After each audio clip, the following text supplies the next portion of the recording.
Bonsoir et bienvenue à l'espace André Malraux d'Herblay. Nous sommes le mardi 12 mai et nous accueillons ce soir Vincent Beurde-Lesage pour son spectacle Le Maître des Ténèbres.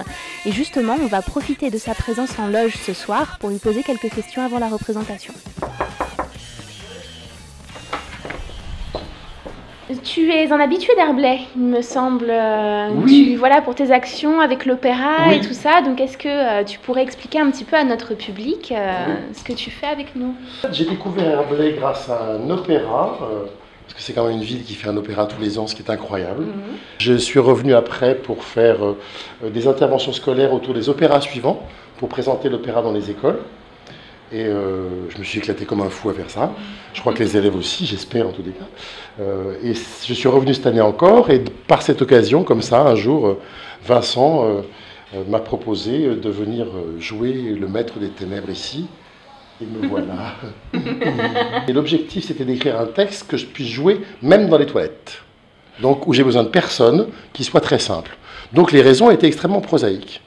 Et puis, ce qui est arrivé, justement, la première scène de départ, quand j'ai commencé à écrire le texte, c'était un type qui arrivait et qui repassait justement un costume de soirée, comme ça.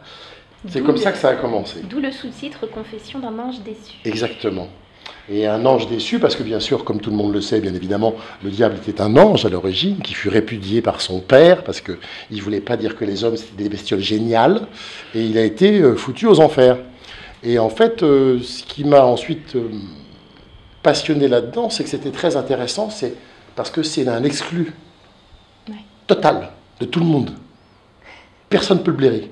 Tous les films qu'on fait sur lui, il y a des morts, etc. C'est vraiment une horreur, quoi, une horreur.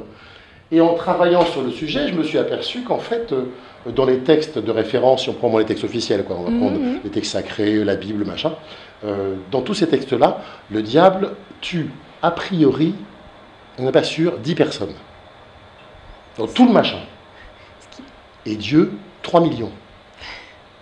Effectivement, ça amène à se poser des questions. Je me suis dit qu'il avait un grave problème de réputation. J'ai donné la parole à un personnage, et j'ai vraiment donné la parole, c'est pas moi qui parle, c'est vraiment c'est une espèce de transcendance délirante, mais tout d'un coup, on a un type dont tout le monde sait que c'est un salaud, qui a 1h30 pour expliquer que est-ce que vous êtes sûr que c'est vraiment moi le salaud? C'est ça l'histoire, c'est faire ce voyage de l'exclusion à la compréhension. Écoute, on a hâte en tout cas de découvrir le spectacle sur scène. Tu donnes vraiment, vraiment envie et toutes les clés de compréhension, donc c'est vraiment parfait. Mais écoute, on va te laisser terminer. Oui, parce que c'est pas tout ça, j'ai du travail, hein. J'ai le filage à faire, moi, vous comprenez, c'est un vrai métier tout ça. Hein. Et puis, à tout à l'heure sur scène alors.